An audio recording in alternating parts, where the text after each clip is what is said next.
I will now perform a spoken word poem that means a lot to me and comes from the heart. It's New York, baby. Always jacked up. Whole tunnels. Foreign noses always backed up. When she's alone, she goes home to a cactus in a black dress. She's such an actress. It's driving me crazy, but I'm into it.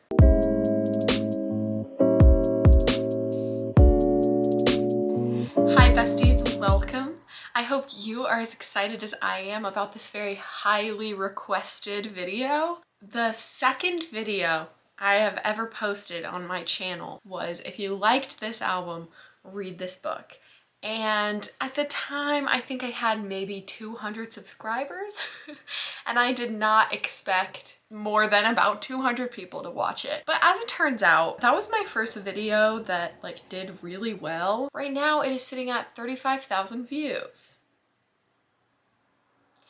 Sorry, had to process that for a minute. We gotta get started. I'm gonna give you an album, and if you like that album, I'm gonna give you a book recommendation based on that music. One of the most requested artists on the last video was Hozier.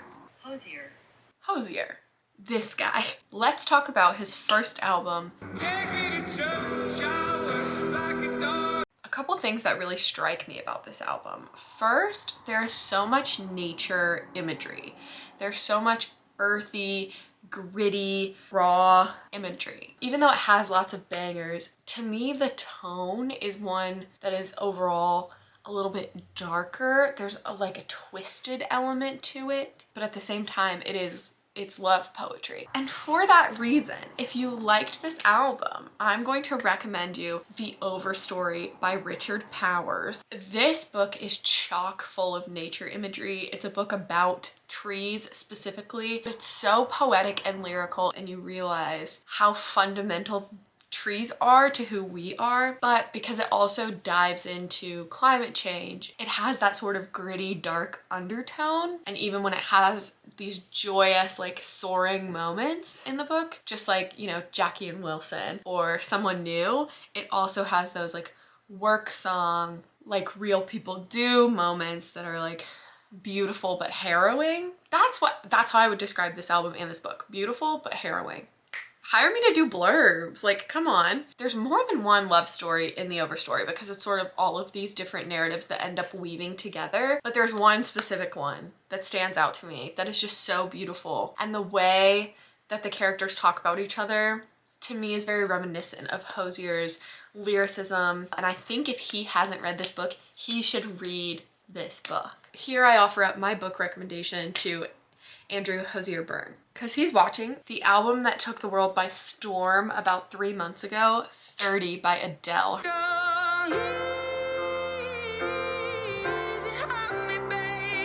Her triumphant return. This album is no exception to the rule that Adele makes great music. She just does, full stop, end of sentence. This album, however, to me is very different from a lot of her other albums because of its themes. When Adele went into the studio to write 30, she did not come to play. She did not come to coddle you or protect you. She said, we're gonna dive into divorce, we're gonna dive into motherhood, and it's not always gonna be pretty because those things are not always pretty. She didn't sugarcoat anything. She came with an honesty and a bluntness that I so admire. My book recommendation would be The Awakening by Kate Chopin. This was a banned book for a very long time. It was published in 1899. This book is all about a woman abandoning her family and her husband. I'm not saying that Adele did that. It's using her abandonment of her family in this novel to explore societal expectations of women and what they were forced into at the time. As soon as she is free from these shackles that society has put on her via marriage and motherhood, she becomes aware and has this awakening of all of these desires that she has and her passions and her pleasure and all of these things that for so long she's been told she can't have. Just this sort of rebirth of a grown woman, I think really aligns with Adele's album. And similarly, I think the tone of both of these goes really well together because like this book was so disturbing at the time that it was banned because of its honesty and bluntness about what women were feeling and thinking, and they didn't want this book to be a catalyst for women to release themselves and learn how to be self-actualized individuals. And I feel like a lot of that sort of feminist through line and like emancipation feeling, even though it's hard and it's scary, goes in with Adele's album 30. Another album that is named after a number, let's talk about the boys themselves, One Direction. If you didn't know, I was a little bit One Direction infected when I was in middle school and high school and also into adulthood. I wrote a fan fiction about One Direction when I was in middle school that I then decided to read to the internet a couple weeks ago. So my favorite One Direction album is 4. It's so good. It's before Zayn left. It's in the good old days. Their music was starting to mature and get a little bit more layered, and it's genuinely so much fun. This album is about childhood love that blossoms into adulthood. It's about grappling with the twisty turnies of a relationship. It's about the jealousy of seeing other people attracted to the person that you're in love with. It's about kind of enduring love. And for that reason, I recommend People We Meet on Vacation by Emily Henry. I just read this book last week and it is so for vibes. People We Meet on Vacation is about 2 friends who meet when they're about 18. They become best friends and they're best friends for like 12 years to come.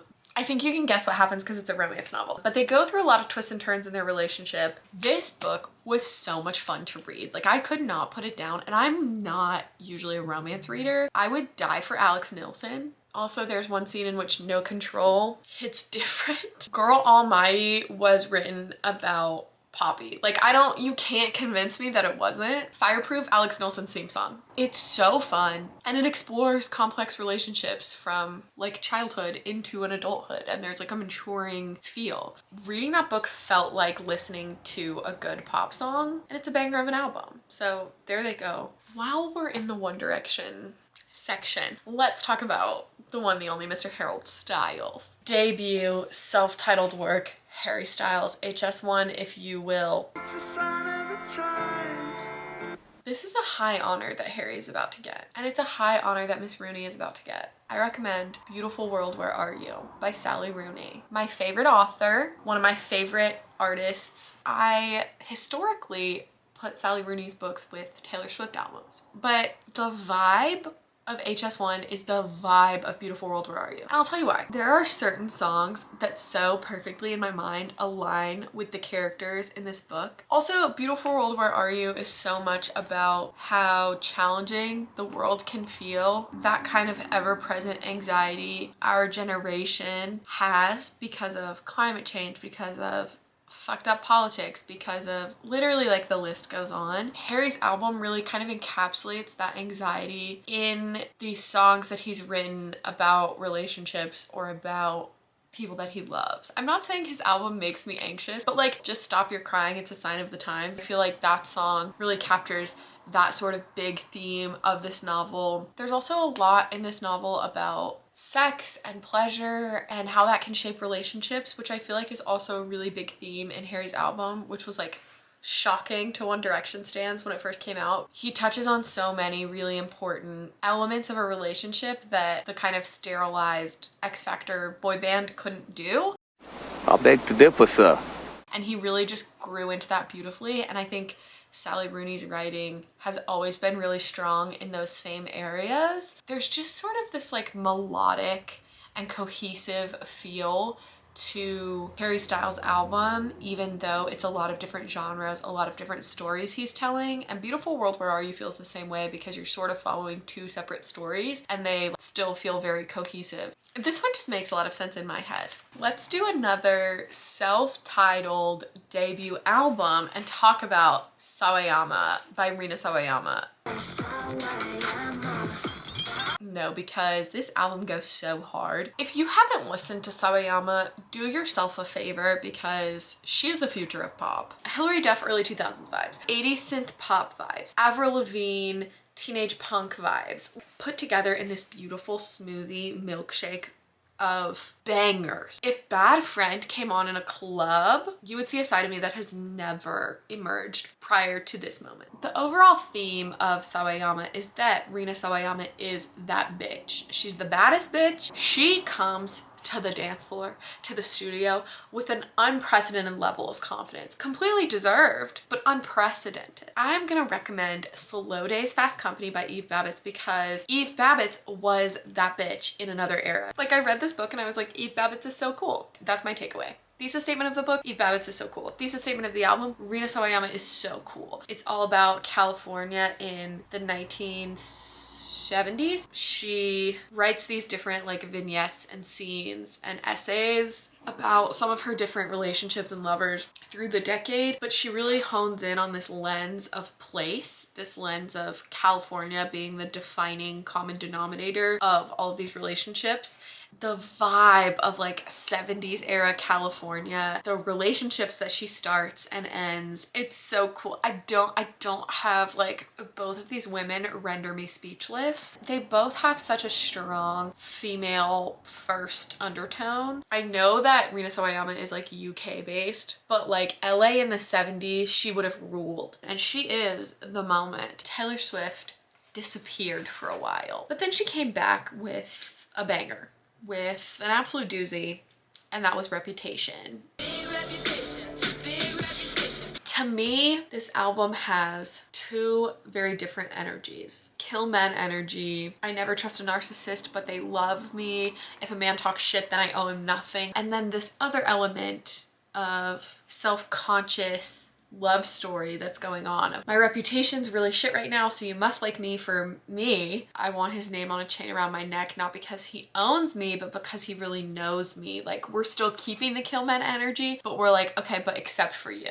So I have two suggestions for this album because of those two very different moods. If you love Reputation for the kill men energy, you gotta read They Never Learned by Lane Fargo, because this is the most literal form of kill men energy I've ever seen, in that it's about a female professor who kills the men on her campus that she finds out are rapists and abusers and assaulters. It's a thriller. It's such a great like fictional way to kind of explore female rage, and it kept me on my toes. It has a crazy twist like right in the middle that really took me by surprise. This is the epitome of Reputation era big tits energy, and I love it. If, however, your favorite songs on Reputation are New Year's Day or King of My Heart, don't blame me. I think you would like Emma by Jane Austen.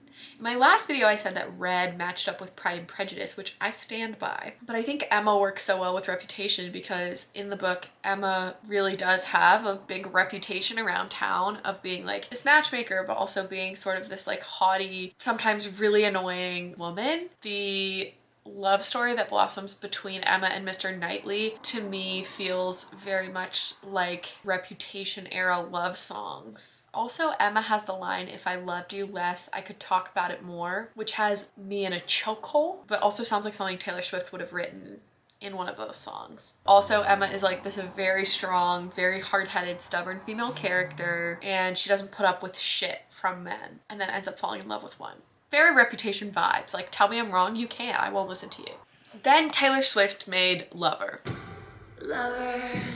Lover is so good. Lover was like probably my top listened to album last year. Cruel Summer, one of the best pop songs ever written. This was the first matchup I decided on for this video because it's so obvious in my head that it is Red, White, and Royal Blue by Casey McQuiston. If you don't know, Red, White, and Royal Blue is about the son of the President of the United States and the Prince of England, and they have this whirlwind romance. So it literally even matches up with songs like London Boy, even down to the scenery it matches up, but also just this kind of whirlwind infatuation, deep love that the two characters in Red, White, and Royal Blue feel. It's all reflected in Lover. The vibes are pink and cotton candy. There's a little politics thrown into both of them.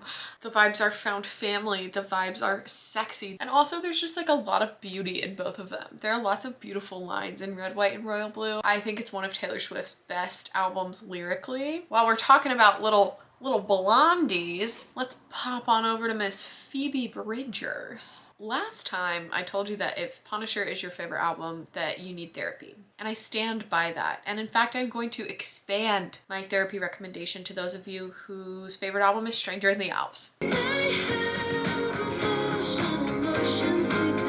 This was Phoebe's first album. To me, it's so defined by adolescence, loneliness, feeling lost, dealing with the fallout of difficult relationships, and like sort of just trying to find your own connection to the world again. For that reason, I'm going to recommend Bluets by Maggie Nelson. Phoebe Bridgers has this very simplistic way of writing sentences that knock the wind out of me. For example, in verse 2 of Smoke Signals, when she sings, "One of your eyes is always half shut. Something happened when you were a kid. I didn't know you then, and I'll never understand why it feels like I did." On the surface, it's just a sentence, but then it like puts you into a tornado of emotion. And it hurts, and it feels so good that somebody else can articulate something that you're feeling so concisely and simply, but also so poetically. I don't know how she does it. I will never understand. Bluets is a book of vignettes, I suppose. It's very hard to define in terms of genre, but it's a book of vignettes that explore the fallout of Maggie Nelson's last relationship and the heartbreak of losing somebody that she loved, and reckoning with the fact that maybe he wasn't who she always thought and hoped that he would be. Not only is Maggie Nelson exploring this relationship, she's also just exploring the color blue and what historically the color blue has meant, and what for her personally it means, and why humans have always had this sort of fascination with the color blue. It's so simple and so difficult and so poetic. I think that Phoebe Bridgers could just put music to these vignettes and like nobody would bat an eye. People would be like, yeah, Phoebe's new album, Bluets. They both use imagery that's so disarming that you can't run away from feeling what it makes you feel. Next up, Queen Bee herself, Beyonce, Lemonade. They don't love you like I love you. Cultural reset, absolutely iconic. The world has never been the same since Lemonade was released. As you probably know, this album was written after Jay-Z cheated on Beyonce, and so Beyonce wrote this album to process that infidelity, process whether or not she could continue to trust her husband, whether or not she wanted to continue in the marriage, and she left it all in that studio. It also has a lot of I am the baddest bitch energy because of fucking course it does, it's Beyonce. Like, what did you expect? I feel like this recommendation might come as a bit of a shock, but bear with me, let me explain myself. Where the Crawdads Sing by Delia Owens. And that is because in this book, Kaya, our main character, is really kind of learning that the only person she can rely on fully and truly is herself. She's dealing with the shrapnel of all of these exploded relationships in her life. There's just, to me, this sort of parallel theme of a freedom and a loneliness in realizing that you're on your own. And something I think is featured in Lemonade that's also featured in Where the Crawdads Sing is sort of this kind of investigation into who you will risk trusting your heart with, or whether you're better off on your own. I think both really kind of explore those questions. The sort of slow evolution of one woman is what both are about. And they both made me think about my own womanhood and become more confident in my own capabilities and self-sufficiency. Next, let's talk about the band I'm repping today. One of my all-time favorites, Bleachers. I'm gonna be talking about my favorite Bleachers album, Take the Sadness Out of Saturday Night.